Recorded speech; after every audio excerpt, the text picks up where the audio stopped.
Good evening, everyone. Welcome to this session on Plant Your Own This conference Happiness, will Grow now Your be Own recorded. Food.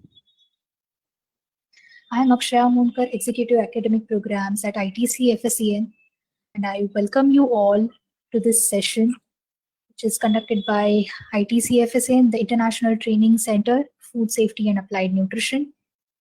ITC FSCN is set up by FSSAI and EIC jointly. And the main intention behind conducting this session is to mark the National Nutrition Month, September 2020, in line with the theme Poshan Ke Liye Paudhe. So, to mark this National Nutrition Month, we welcome you to this session on Plant Your Own Happiness, Grow Your Own Food. To conduct this session, I would like to welcome our today's faculty, Ms. Shifalika Sharma, as a founder and CEO of Fruits Technologies. She has over 17 plus years of rich experience in the agriculture, business strategy, planning, and corporate finance domain. Ma'am have completed BSc in agriculture from the leading agri university in India, GB Pant University of Agriculture and Technology. Prior to which, she has completed her MBA from Symbiosis, Pune. She has done many certificate courses from international and Indian institutes on related topics of modern farming techniques, plant technology, sustainable crop production, protected cultivation. She's pursuing the PG diploma course in medicinal plants from Tamil Nadu Agriculture University. Ma'am have herself grown and managed various field crops and vegetable crops in different types of setups using both soil and soilless techniques. She has trained over 200 plus people on new urban farming techniques, and regularly she is taking sessions in collaboration with Aries Agro, CII, AIC RMP, and several educational institutes. It's a pleasure to have you, ma'am, to deliver this session for us. Welcome you, and I would request you to take over this session. Over to you. Thank you, Akshaya. Hello, everybody. I'm Shifalika, and I'm currently the founder of Fruits Technologies. And before I begin, I would just like to tell you a personal story which I had as a mother of 2 children. So being very busy in corporate life, I was always at the back of my mind, always worried about what kind of food I'm serving to my kids, what kind of toxic vegetables we are getting to our kids and giving them to eat. So that was the thought which was going in the back of my mind always. Plus, I used to sometimes sit and wonder that when we were kids, my dad from the kitchen garden, he used to get the palak, the methi, the dhania, and it was so rich in flavor and taste. And I used to wonder that these days the taste and the flavor is being absolutely lost. So that quest, really led me to read a lot. Plus, I, being from agri background, started getting back to my books and started reading more and more and talking to so many people, researching. Then I tried my hands on growing myself, and I was overwhelmed by small things. When a small flower or a small fruit I used to grow on my own, it used to give me real joy. So we started sharing that joy with the people around, and that's how I would like to thank ITC FSAN to give me this platform to share this joy of growing with all of you. And I would sincerely urge you to really start growing your own food, and it really gives a lot of happiness and joy and gratitude for self. So let's start the session. So this is basically talks about why should we grow our own food. So if you see here, there are threefold benefits. One is related to the kind of produce. One is related to the kind of produce we get. So it is good quality, 10 times better taste, 10 times better aroma, 10 times better, flavor. So it's superior in quality. Then it is pesticide free because you know that you are growing it for your family. So probably you will avoid using chemicals as far as possible. So it is absolutely pesticide free, especially in the vegetables and salads which we consume raw. We should be very careful because even in the crevices, in the folds, how so much ever we wash them, the pesticides, they don't 100% go away. So this produce which we grow at home is pesticide free. It is nutrient rich. Why I say nutrient rich is because I'm sure a lot of nutritionists there out there listening to me. I read that the level of vitamin C in the spinach starts depleting the moment we harvest it, and when it comes by the time after 4, 5, 6 days when it comes to our house, it has already lost most of the vitamins and nutrients. So we will when we are growing on our own, we pluck it when we need, we harvest it when we need. So it is in the freshest form and it is pure and it is nutrient rich. So that's about the produce.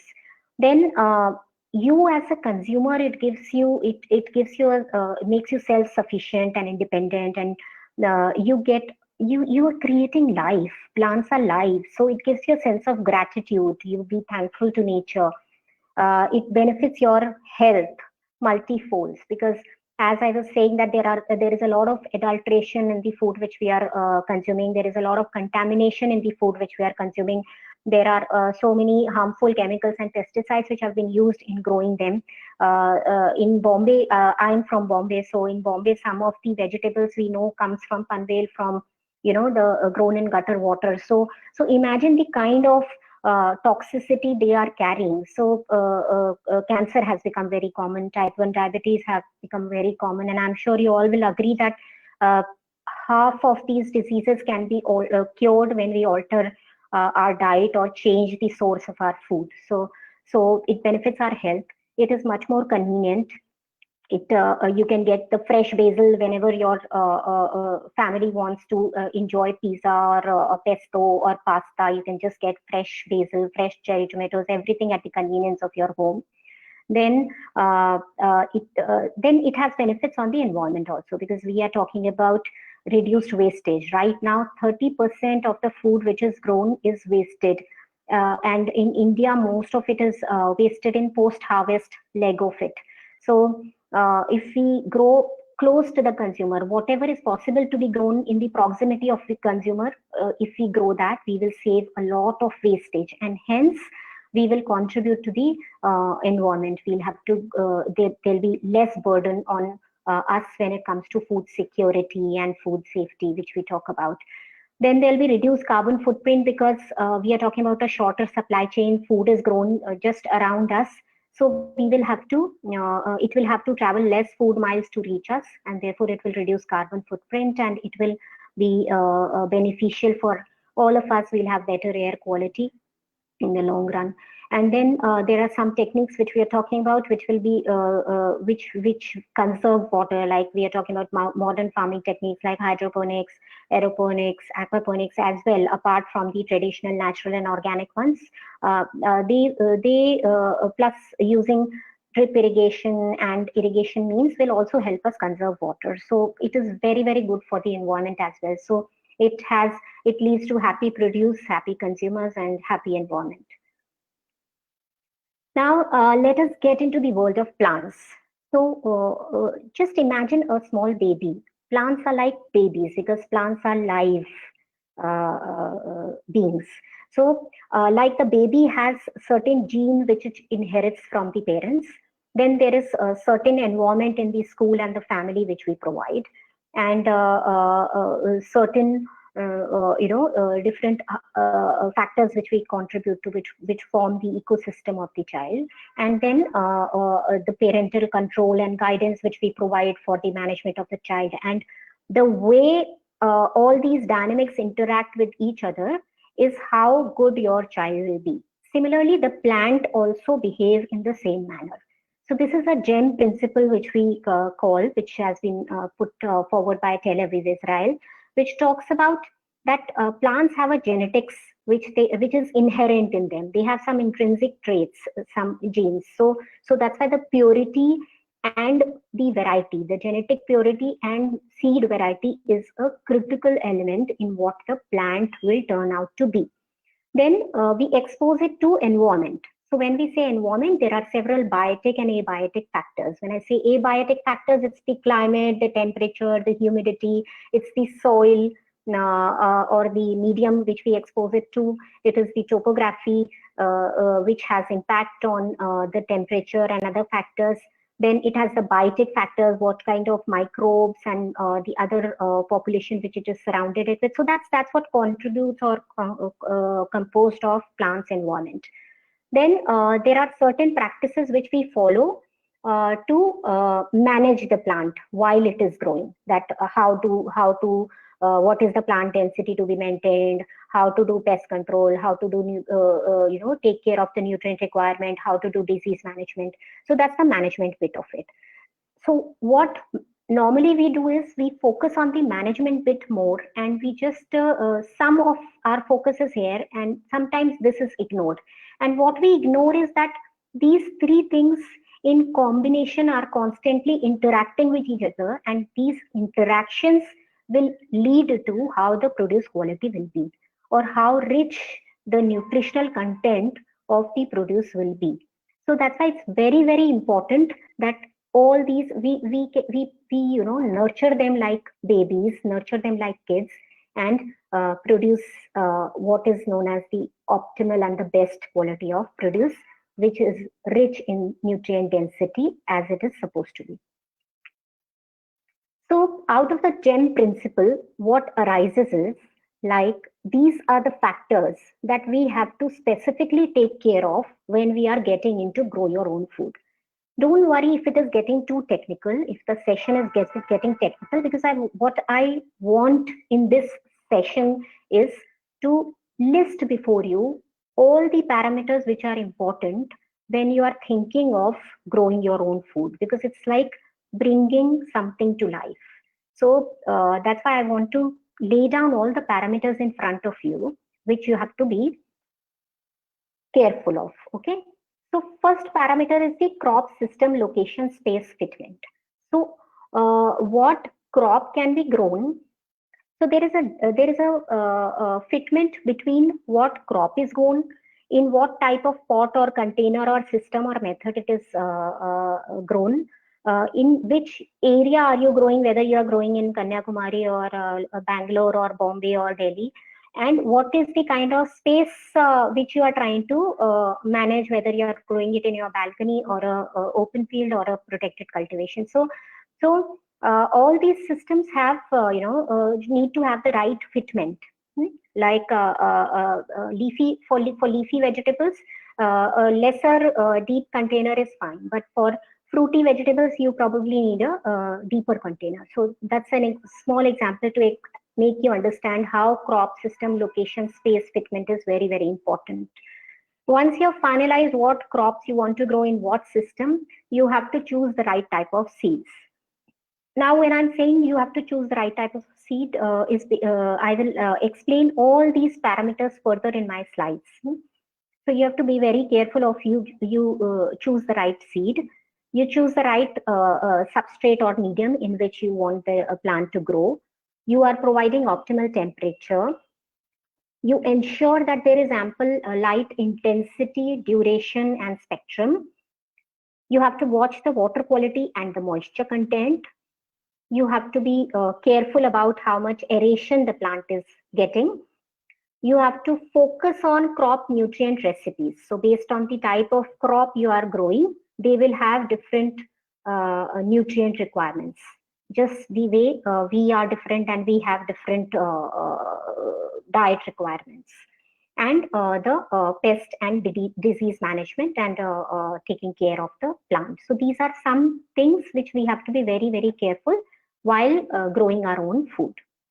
Okay. So Here I've listed different types of methods which can be adopted to grow your own food. I have tried to restrict it to how you can do it in small space using local means which are available. So first you have to decide whether you want to do it in soil based using soil, or you want to adopt soilless techniques like hydroponic, aeroponic, aquaponic. Soil based, I'm sure all of you know, which is like organic, natural, zero based natural farming. So there are so many ways of doing soil based natural farming where we are growing plants in soil. Now, soilless, let me take some time to explain all these. Hydroponic is basically when we are saying they are grown in water. Now, if you see here, this is a hydroponic system for leafy vegetables. This is a very, very basic thing. We have taken pipes, we have made holes in it, we have just put net pots in it with some clay pebbles, and we are circulating water in it. This is a simple, you can see a bucket in which we have made a hole, we have put a water pump inside, and we are circulating water in this to and fro. So there is a constant flow of water and the plants are growing in the system. So this is a basic hydroponic leafy green system. This is a basic hydroponic fruity plants के लिए suitable system, wherein we are using a air bucket, something like an air bucket or a Dutch bucket to grow. This is rich gourd. So to grow cucumber, rich gourd. So basically in this, what we have done is simply I'll show you later. So whatever I'm talking about, how much ever I can show you in the end of the session, if we have time, I will show you as much I can live here, so that you can understand it better. So simple bucket, just lid cut kiya, and you have just put a net pot, you have put clay pebbles or hydrotone, and you have you're growing. There is an aeration pump inside to ensure that there is sufficient enough aeration. So this is hydroponic. This is aquaponic, wherein in simple bathtub this is a fish tank. This is where the plants are growing in a media bed. So aquaponic is nothing but I've kept my fishes here. Now fishes release ammonia through their feces. Now that ammonia is converted, ammonia goes here. This ammonia laden water goes here to the plants. Here are bacteria and microbes here which act on the ammonia, convert it into nitrate, and extract the other minerals and nutrients required for the plants. The plants grow and they purify the water and we send it back to the fish tank. So this is aquaponics. So first we have to decide and choose from different options which are available. And aeroponics is something wherein there is a tower. In that tower we are growing the plants, and the roots are suspended in the air, and with use of foggers and misters we are spraying nutrient rich water on the roots of the plants. So that is aeroponics. So first this can also be done easily in form of, there are several grow towers which have been launched in the market. We can buy them and we can grow easily our herbs and leafy greens in this. So these are, first we have to decide which method we want to adopt. Then we have to decide which system we want to go ahead with. Now these systems can be as simple as, whatever baskets are available at your home, or any kind of pots. You can grow them in simple pots, or you can make bamboo containers like this and grow in them. You can use crates to grow. You can use any old buckets with lids to grow. You can use grow towers. So these are you can grow even in a simple glass, or you can just grow in a simple old milk bottle like this. So you can just grow as you want easily anywhere. So you have to just choose the kind of system and material and resources which are available. Some of them can just be waste material which is available, which you can use, like your old milk packets, the coconut shells. So you can grow in everything. So then we move to the seeds. So seeds are basically, they are the genesis of everything. So we have to be very, very careful when we are selecting or sourcing our seeds, because seeds are basically nothing but live embryo or the live plant inside the cotyledons, which are nothing but food reservoir. So imagine there is a food reservoir and there is a baby inside.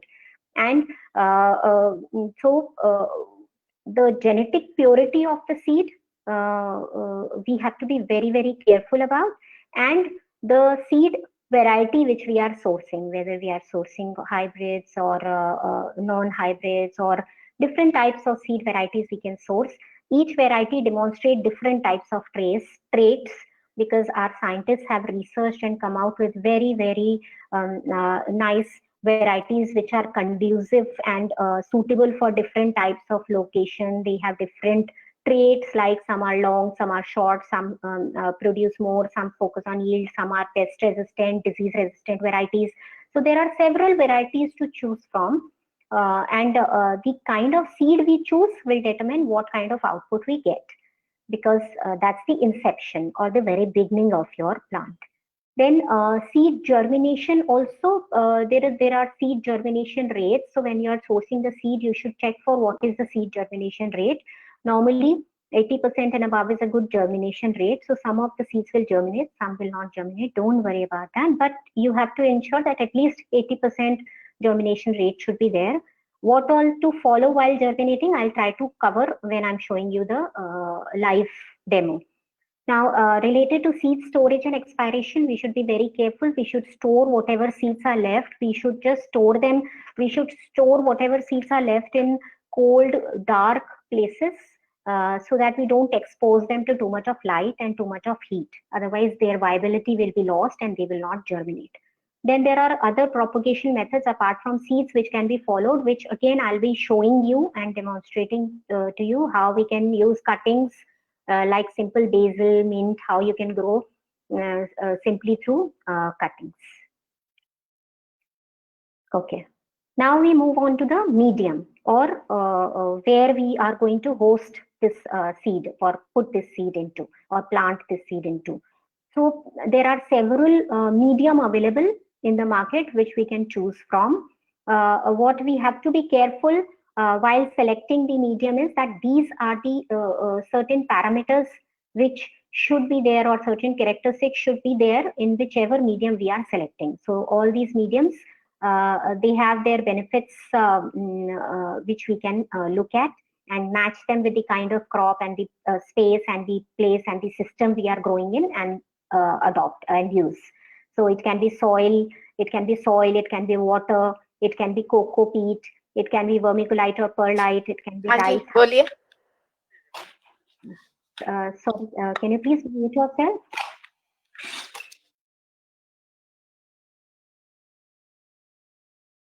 Okay. So then there are other mediums like rock wool, oasis cubes, and gravel. Simple ये अपना जो construction में gravel use होता है. Just be sure of कि उसमें limestone ना हो. Wash it thoroughly, keep it, and then use it. Then hydrotones or clay pebbles, geothermal cloth, or even tissue paper which we get at home. So there are several mediums which you can choose from. Just be very, very careful that your medium is able to hold water. It is porous and allows aeration. It is not very acidic or very alkaline, because my nutrient absorption will be affected by the type of medium. Then also the kind of energy or electrical conductivity or magnetism or stored solar energy they carry, the kind of biology or decomposers. Especially when I'm growing in soil, the bacteria and the fungal decomposers are very, very important, because they are the ones who will change, who will provide nitrates, who will convert whatever my plant wants in the form it wants. So that's why these microbes are very beneficial. And the basic carbon, because what is stored as carbohydrates, food is stored as carbohydrates, and the synthesis of carbohydrates we need carbons and the minerals. So when we talk about the minerals, some of them, most of them rather, we will be adding. In some systems there is a symbiotic relationship, like in aquaponics, wherein these minerals are provided by the system itself, but some of them we have to add. So there are 22 minerals which we will talk about maybe later, or in detail we can catch up later and cover them. But when we say minerals, they are 22 elements which are important. NPK being the nitrogen, phosphorus, potassium being the main, calcium, magnesium, sulfur being the next, and then the trace and the rare earth elements. So this is all about the medium in which we are sowing. Okay, going ahead. The light. Okay, there are 4 perspectives or 4 parameters on which we have to assess our light. Now light, first let me tell you that light, the best light source is sun. And I think in India, one thing which we have, which God has bestowed on us is beautiful climate and beautiful sun. So we can just use sun as the source of light, but we can obviously supplement it with LED growth lights if we want to grow it indoors, which is also possible. So there are other grow lights, but I would suggest LED grow lights, and we can talk about it later once you want to know in more detail. Now there are 4 parameters which we should take care of when we are looking at light, okay, or light in perspective of the plant's requirement. One is the light intensity. So when I talk about the light intensity, basically when we talk about the shade plants, some plants do okay in shade also, like basil, mint, lettuce, all your leafy greens, they are okay with some kind of shade as well. So up to 4 hours, okay. Okay.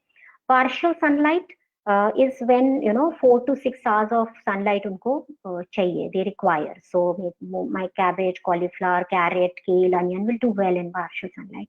And direct sunlight, stuff like tomatoes, cucumber, eggplant, ladyfinger, they all need direct sunlight, good 8 hours direct sunlight, especially for flowering and fruiting. So that is the light intensity bit of it. Then we come to the light orientation bit of it. So because India is in northern hemisphere, so that's why, and Earth is tilted on an axis. So here I've tried to show you, this part is north and this part is south. So let's say our site is here. So the sun coverage is coming from the south portion. So that's why south facing greenhouses or my terrace shade nets or shade houses are better when it comes to the light orientation. Okay. Similarly, balconies which are receive south facing would probably have a coverage of light throughout the day, most of the day. So that's the light orientation bit of it. Then the light duration bit of it, wherein we refer to just compare it with us again. Like we need, our biological clock needs us to sleep and then wake up and do our work and then sleep again. So we need night or dark spells to function for our body to function properly. Same way, plants also need night to be able to flourish. So that's what photoperiodism is. That this is specifically important when you are providing artificial light. You need to switch it off in the night. And then there are several categories of plants when you go in detail. For our home sites, we need not worry about it. But just remember that if you have artificial lights, just in the night, like if in balcony you are growing a plant in the night, and if there is a LED light, please don't keep it on throughout the light. Just a night, just switch it off in the night. Then the full spectrum is also important because different phases of plant growth require different types of light. That's why we say sunlight is the best, because it gives a complete spectrum of light. Vegetative phase plant requires blue light. Fruiting and flowering stage plant requires orange and red light. So that and this type of light or the color of light, it will affect not only your aroma but the smell, the taste, and the color of the plant or the produce. So to give you an example, when we grow lettuce indoors in LED lights, it I was trying to grow the red oak leaf lettuce, and when we grow it indoors, the purple color or the red color doesn't express that much. But as soon as we put it in the sun, out in the sun, within 4 to 6 hours, you can just see the rich dark purple color appear. So that's a quick demonstration of how it affects, the spectrum of light affects the aroma, smell, and taste and color of the plant. Now, next we move to water quality. Okay, so water quality is specifically an important parameter when we are growing using soil less, because water is my very medium in which I am growing, or in which I am providing the plant the nutrients. So, but even in soil, we have to be careful about what is the source of water. Okay, so let's say in Bombay, we have tested the BMC water, and it is potable. It has a pH of 7. So it is not very acidic. It is not very alkaline. It is just right. It can be used. So be aware of what is the acidity or alkalinity of your municipal water. What is the the hardness of the water, because if the water is too hard, which means if there are too much of charged ions in it, calcium or magnesium, that inhibits growth, because it inhibits nutrient absorption, because there are nutrient antagonistic effects which prohibit growth of plant, and there are several other factors which probably I'm not getting that much into detail. So water quality, and specifically dissolved oxygen levels and water temperature and all these things are very critical when we talk about aquaponics, hydroponics or aeroponics. But in case of your water, just make sure that when you are watering your home plants, just make sure that if there is a lot of chlorine or chloramine in the water, especially in Bombay, that's not an issue. But in other parts, I've seen where chlorine is used to make the water potable. There you should probably the way you drink water, you boil it and then keep it for some time and then use it. That way you should just boil it and keep it for some time, for 24 hours, and then you can use it for growing plants. Then another important thing is plant nutrition, because this is like the plant food which we are talking about. So plants, as we spoke about, need minerals to grow. So those 22 minerals which we were talking about. So there are some quick source of nutrients which we can give in our homegrown plants, like from the kitchen waste we can make compost. Now, making compost from the kitchen waste is very, very simple. So what we have to do is just take the peels of your vegetables. Okay, just collect the peels of your vegetables separately in a aerated jar. Just take a plastic container. Put the peels. Put dry leaves. Get dry leaves. Absolutely dry leaves, because we need dry matter. Otherwise it will start decomposing. So otherwise it will not decompose and it will start rotting. So what you have to do is take a container, put dry leaves in it, then put the vegetable peels, then another layer of dry leaves and vegetable peels, and just half a cap full or 1 spoon of buttermilk, which will help in decomposition. And just every alternate day, just keep mixing it. So this will form a good compost for you, and you can start using it in your home gardens. Similarly, a simple thing like whenever you have banana peels which are left, just soak them in water for, let's say, some 10 to 12 hours. Strain the water and use that to water the plants. So these are some simple ways in which then your the ground coffee or the used tea, just wash the strained tea leaves, and then those also you can use as compost. So these are simple ways which you can use at home to make compost and manure. And then there are some liquid fertilizers. If you're doing it at a scale, you can go for biofertilizers, and although that's pretty expensive, so it is suggested only when you are doing it at a commercial scale. Inorganic or chemical fertilizers, I would say please try to avoid use of chemical fertilizers like urea and potash and those things. Then for hydroponic, we need nutrients. So there are different types of nutrients which are available in the market. But what we have to be very, very careful is about the purity of these nutrients, because at the end of the day, these are salts. So like with medicines, you can't take chance, right? The medicines have to have 99% purity in their the compounds which are being used. Similarly, in these hydroponic nutrients, you have to be very careful of the source, because to make them cheap, there are so many variants available in the market which use compounds which are not very pure, and hence the nutrients are basically chemicals which you are feeding to your plants. So be very, very careful of where you are getting your hydroponic nutrients from. So that's about the nutrition bit of it. Then there will be some pests and diseases which will bother you. So these are the common pests which I have listed here. These are some common diseases which you will see in your plants.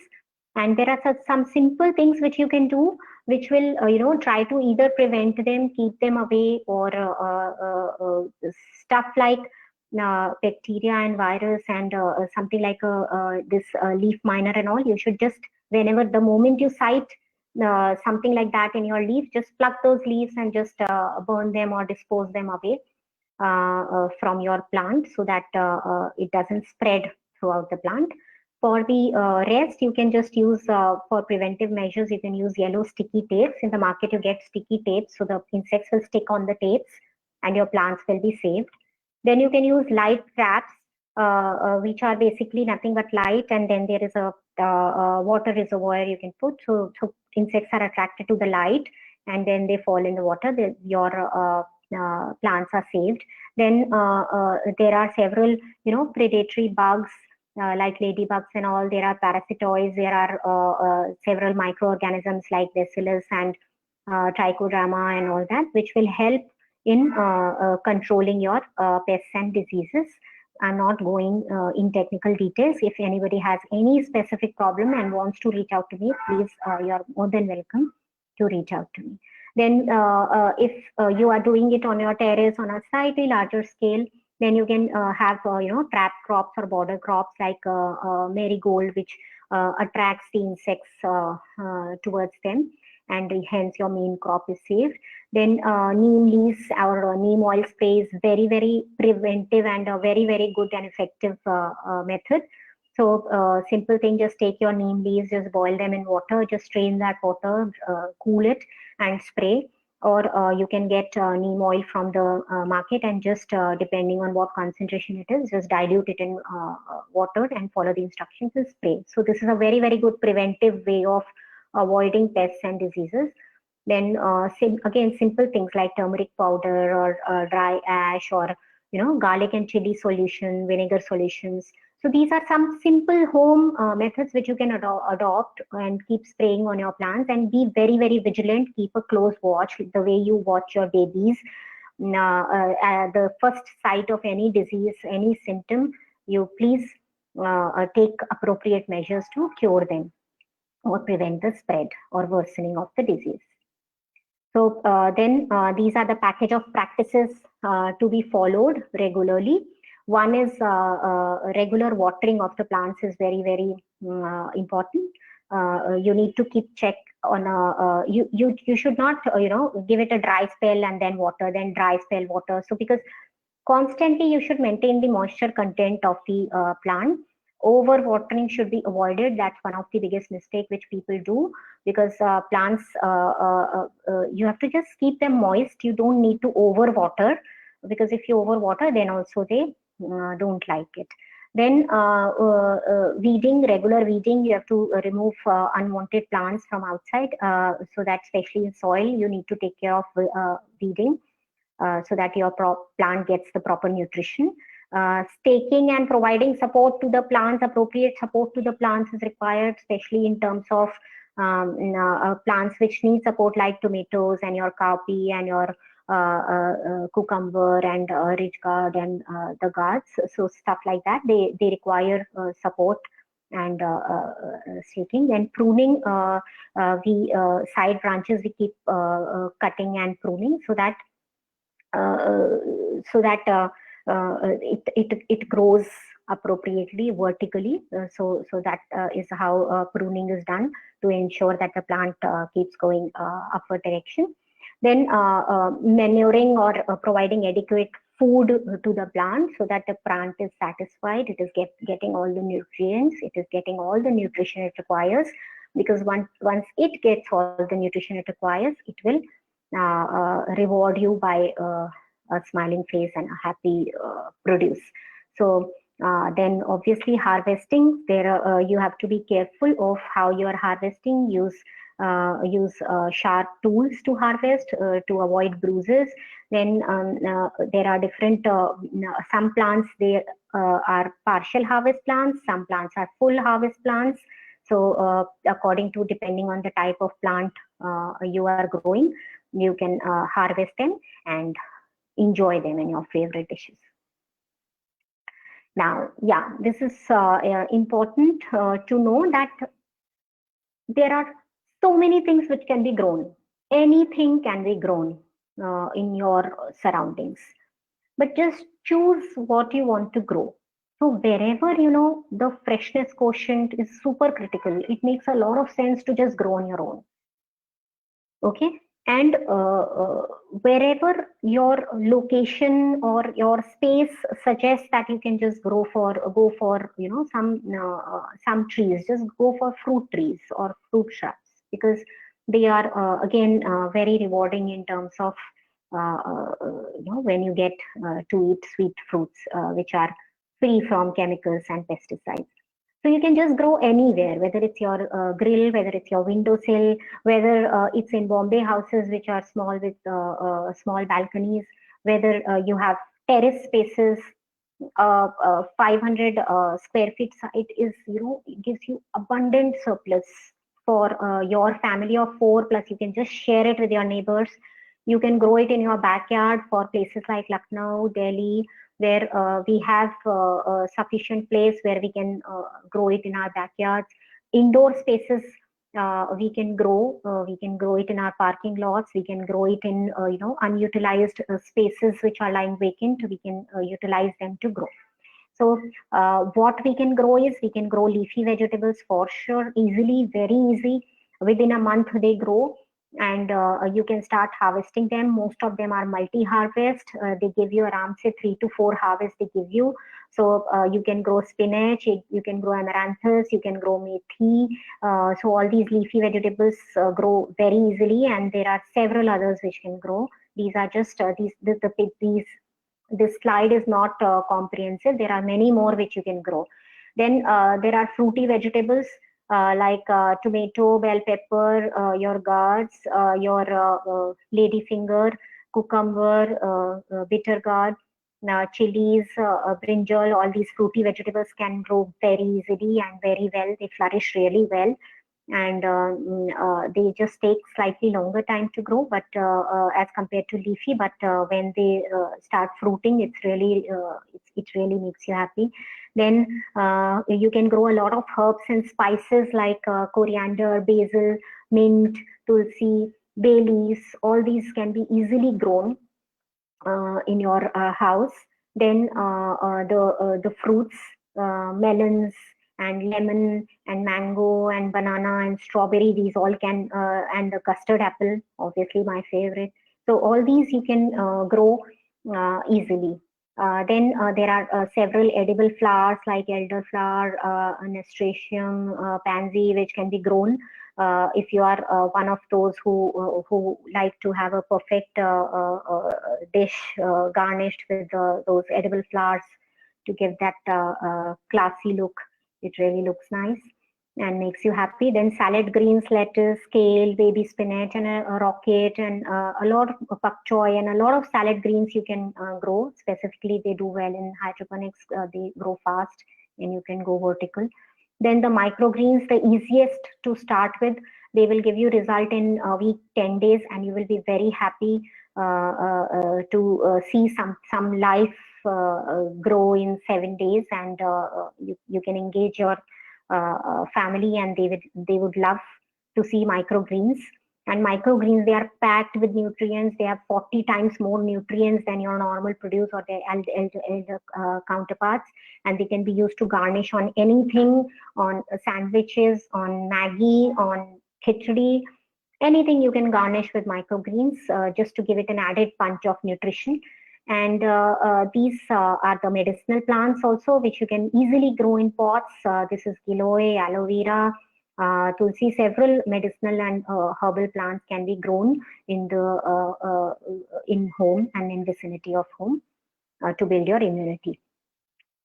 Okay, so now so see, these are this is some terrace site, and these are my kids, and this is how easy it is that even they can have the joy of engaging and growing and looking at how plants grow and how is food grown and how much effort it takes to really get some food on plate. And it is absolutely safe, so even if you are not bothered if they are plucking and eating the leaves. You are so happy. It's full of flavor, it's full of aroma, and the happiness which you get to look at these fruits is some joy which I really want to share with all of you. And I would sincerely, urge you all to start growing on your own. So there is some things, thank you so much. So what I'll do before I say thank you, I will just quickly, Akshaya, do I have some time for, quickly showing some live things, live demos? Sure, ma'am. You can show few things.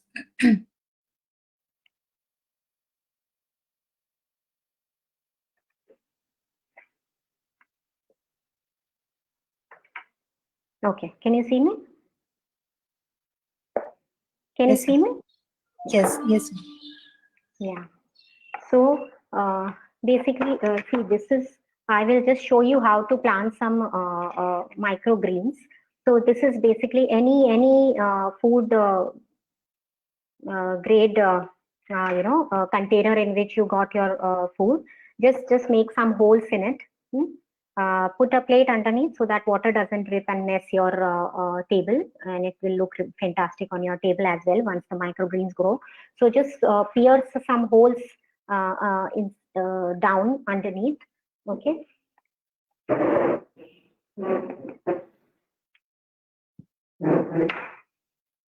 This is the cocoa peat which I was mentioning about, which the medium which I was talking about. So this is basically nothing but made of coconut. This is cocoa peat. So you can use soil, you can use cocoa peat, you can use anything. Just fill the container with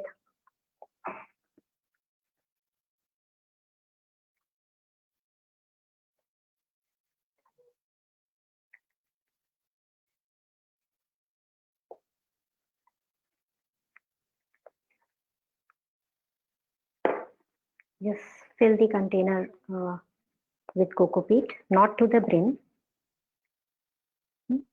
Okay. Now you can in this container you can grow many things. You can just start with microgreens. So what kind of microgreens can grow? Simple microgreens or spices which are found in your home, like the mustard.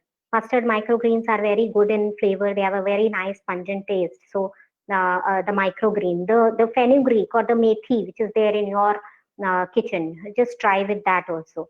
So these kind of spices you can grow. Then you can grow microgreens from dals like the chana, and this is moong dal. So these also sprout easily and grow into microgreens within 7 days to 7 to 10 days. So you just take it and sprinkle it generously in this.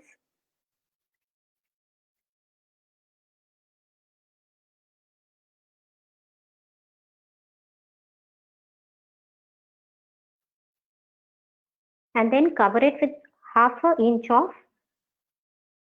cocoa peat again, so that they are not exposed out. Only 1/2 inch.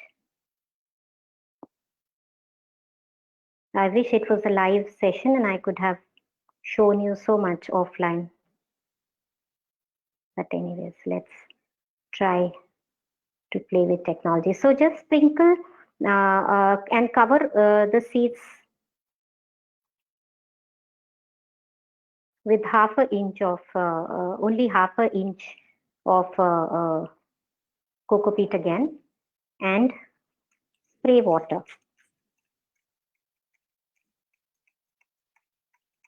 And once you spray water onto it, just the same lid, just cover it. Don't cover it tightly, just cover it. So the seeds, when they are germinating, they don't need sunlight exposure. So just cover them with the lid and keep. You can keep checking in between for moisture content, because you need to keep spraying water. You can alternatively, instead of the lid, you can also cover it with a wet cloth, or with a wet tissue, and just keep making it moist. Okay, and just ensure that there is ample sufficient water in it, and it will take 3-4 days to start sprouting and germinating. And the moment they start sprouting, just give them or expose them to sunlight, so that they don't become thin or leggy.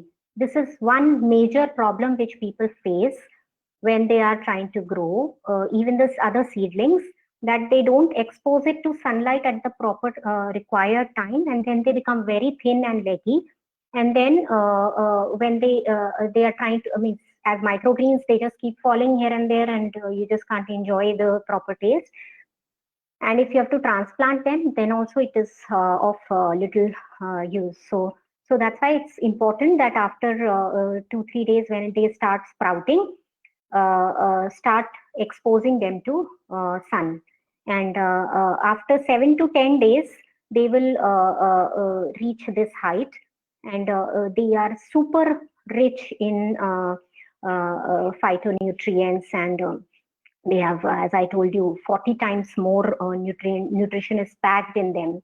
So they are really good to grow and garnish and use them. And similarly, there are several other microgreens, like one is white radish, then you have sunflower, then you have tango radish, you have Chinese red cabbage, basil. So all of them you can grow as microgreen. And whichever are the red ones, they also have anti-cancer properties. So that's why these you should start for sure. Another thing which we can quickly start is the coriander. So basically, you should take the coriander seeds and just try to crush them. Use a I'll show you like this. Just use a balun or a rolling pin, and just try to crush them into half. Slightly soak them for 2-3 hours, and then you can just sow them. Same with the moong. Also, you should sow it and do it. And same with the chana. You can sow it and do it. So that's how you can grow using the microgreens. And other simple thing which you can grow at home is this garlic. Just take garlic and dip this part in water. This part should be up. This part should be dipped in water. When you dip it in water and this part is out, this part is dipped in water. When you dip it in water, the roots will start appearing from this part. Once the roots start appearing, just you can sow them in the soil around 4-inch deep, and wait for them to grow into a bulb. So, but it takes slightly longer time. So this is something which will take longer time. Microgreens will give you instant result and will make you happy. Then another thing which I was telling you was that we can grow using cuttings. So simple things like mint and basil, they are very, very easy to be done at home. So what you have to do is simply from the nodes, just pinch the leaves. Just pinch the leaves from the nodes, because the nodes are from where your roots will start appearing. So just pinch the leaves from the nodes. There should be at least 3 nodes, and leave the upper leaves, and just dip it in glass of water. Let the nodes be inside the water and let the leaves be out. And the nodes which are dipped in water, the roots will start coming from there. And when the roots start coming from there, you can sow it in soil. So that's another thing which you can immediately start doing or start tracking. Another thing which I would like to show you is you can even do it in any such kind of a dalia or a container, whichever you have. You can just put layers of tissues on it, just put water in it, sprinkle seeds in it, cover it, put water again, and just wait for it to start sprouting and start growing. So that's again something which I've tried and seen. So all this can be done at the comfort of your house. Again, these are the nutrients. These are some hydroponic nutrients which we spoke about, which I will tell you. So this is like part A, part B, two type solutions, which are very simply, you can just mix in water and give them to the plants.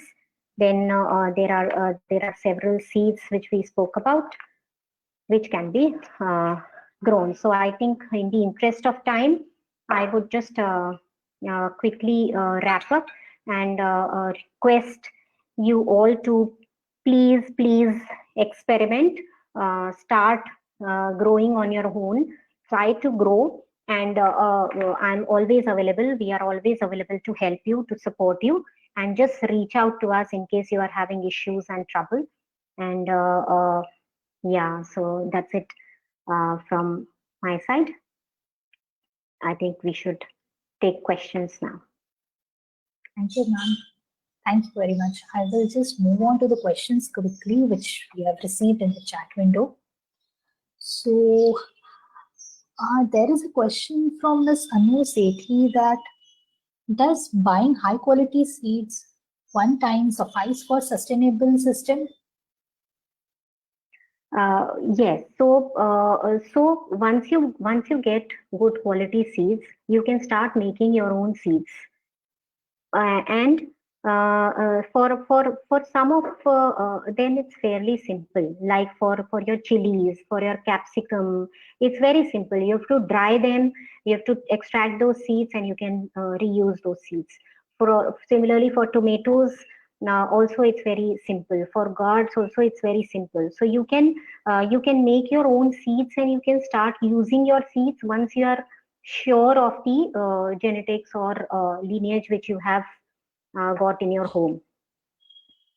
Right, ma'am. So that means the second generation crop can be grown from the seeds saved from fruits of first generation plant? Yes, so there are several practices which you have to follow, based on which you can get your own seeds from the mother plant. You can multiply the seeds. Right. So I will move on to the next question. Next question is that the nutritional quality of plant, will that remain same in all these methods like soil, water, and aeroponic, as the nutrients will be in soil, which will be taken, it will be used by the plant. But many microgreens are not grown in soil. So will that affect the nutritional quality of that particular plant? No, so first, microgreens can also be grown on soil. So it's not like microgreens can only be grown in coco peat. What I showed you in coco peat because it's less messy and it was easy and possible to show you here. You can please do it in soil. You can do it in tissue papers. You can do it in even in baskets and cloths. So geothermal cloths. So what I'm trying to say is that it's not like the medium will impact the nutrient quality of your plant, but the quality or the level of nutrients in your medium will determine what is the nutritional composition of your produce. So what I mean to say is, if you are using hydroponic, you have to give proper dose of hydroponic nutrients as prescribed for that type of plant in your type of location, in your type of system.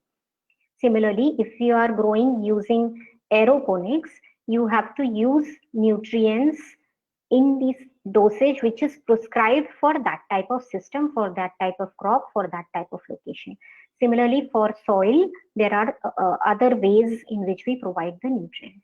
Basically, the difference being that in hydroponics, we are providing the nutrients in inorganic form, in form of salts, soluble salts in water, which is right there provided in roots along with the water, and the plants can absorb them from there. But in soil, the plants, the roots of the plants, they themselves fetch for nutrients. They fetch their own food. They find whichever nutrients they want and then absorb it. And the microbial population and the microbial composition of the soil, that's why becomes very critical, because these bacteria, the Pseudomonas, the Nitrobacter, the Azotobacter, these will help you fix the nutrients in the form they are required by the plants. So as your system changes, your crop changes, your nutritional requirement changes. So you have to be mindful of that. Right, ma'am. Okay, so I will take another question. That can we reuse the cocoa material again, like which the one you showed? Yes, you can reuse the cocoa material. If you find that there were certain diseases, or there are chances of spores of any pathological disease or microbes being in your cocoa peat, you can wash the cocoa peat and reuse it again. You get cocoa peat you get blocks of cocoa peat which you can just soak in water, and it will swell to give you sufficient enough cocoa peat to grow, and then you can keep reusing it. Okay, ma'am. But after some time, it's better to change the cocoa peat. Yeah, sorry. Right. So we have many questions actually, but we'll take few since we are running out of the time as well. So there is a question that from Ms. Anu Sethi, that I have tried to grow from kitchen seeds like coriander seeds, tomato, garlic. They do grow but do not bear fruit. So I'm not sure if the vegetables we are consuming are viable varieties or not. See, that's why I said it's very, very important that you assess what kind of seed you are using. So be very careful of where you are sourcing your seed from. To start with, or to experiment, it is good that we are trying to use our kitchen things and try to see and try to grow things, and but don't get disheartened if they don't grow, because generally the viability of what we get what we get in our kitchen is low. So the germination rate might not be, anything miss on your part. It might just be because of the produce. So that's why I would suggest that for the first few times, please go ahead and source quality seeds and then do it. Okay, then there is a question that when is the best time to harvest microgreens? See, it typically depends on which microgreens are we talking about, but mostly 7 to 10 days, or sometimes it stretches up to 7 to 12 or 13 days is the time window between you can start harvesting. So the moment you see that your microgreens are sufficient enough length, you'll be able to assess that now you can start trimming them from this place and start using them. So mostly, 7 to 12 days is the time window. And beautifully, you can grow wheatgrass, you can grow mustard, radish, sunflower, methi, everything grows as microgreen. Okay, ma'am. Then there is a question from Ms. Annapurna that how to give support to gourds, tomatoes, and pumpkins.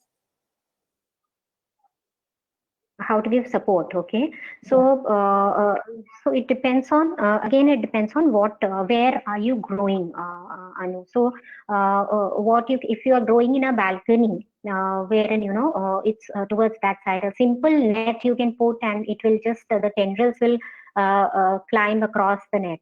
Now, if you are growing in a terrace in a bucket using a air bucket or a Dutch bucket, then you can in the net pot you can just put a stick, and it will climb up the stick, and And initially you can put a stick, and then you can tie a rope from that stick to the top of your shade net or wherever it is moving towards, or something on the roof on the top. So then it will climb across the rope. So that's how easily in home settings you can support your tomato and other creepers and climbers. Okay, ma'am. Then I'll take two more questions only. There is a question that I would like to know. Many a times there is a fungus-like growth on soil or tissue when I try to grow microgreens. So how that can be avoided? So see that fungus arises in microgreens. It's a very, very common problem. So it arises whenever there is a lot of humidity level in the atmosphere. So specifically in a location like Bombay, you will face this problem many-fold, wherein when you're trying to grow microgreens, fungal growth will start appearing. So one suggestion, when you see the fungal growth, please don't consume it. The other thing is how to avoid it. Please try to keep it in a ventilated place where there is a lot of air circulation, so that the humidity buildup does not force a lot of fungus and mold to build in your microgreens and make it harmful rather than beneficial. So as you know, we are live on Facebook as well. So we have received one question on Facebook. I'll take that. Is there any possibility of microplastic contamination into the leafy and fruit vegetables from the regular market plastic pots? Like aside from using earthen pots, how can we avoid that contamination if that contamination is occurring? Mm-hmm. So see, that's why whenever you are growing at home, try to use food grade plastics in which people are delivering food. And specifically when you're talking about microgreens, it's a short enough time. So food grade plastic will ensure that there is no plastic contamination. Similarly, when you are building your hydroponic system, then also you should when making those using those PVC pipes, you have to be sure that they are food grade and they are of not of low quality, because many people in the market will give you systems which will use low quality PVC pipes, which will affect the quality of food, or which will be harmful again for food. So we have to be careful. The other way to do it is grow it in sustainable things like coconut shells. Then you can grow seedlings in your egg shells. Then try to grow specifically in homegrown. This is something which is possible. You can grow in small containers which are sustainable. And in larger settings, I would suggest that we should go for food grade plastics if we are opting for plastic. Otherwise, there are several other materials like earthen pots and clay pots which are available, which we should use. Okay, ma'am. So I think we have covered almost majority of questions received in the chat window to us. I must say it was really a great session, brilliant session, and this topic is such that it may require more time. It is a vast topic. So you have excellently covered each and every point and explained it very well to all of us. So thank you. Thanks a lot for that. Thank you so much, Akshay. And what I would urge everybody to do is please start growing on your own. And if you want to reach out to me, please do reach out to me. I can share the number, Akshay, on the chat window. Yes, and you can put it over there. Okay, so I'll share the number. Please do reach out to us. Also, please share how are your growing experiments going, and how far have you progressed, and we'll be happy to help.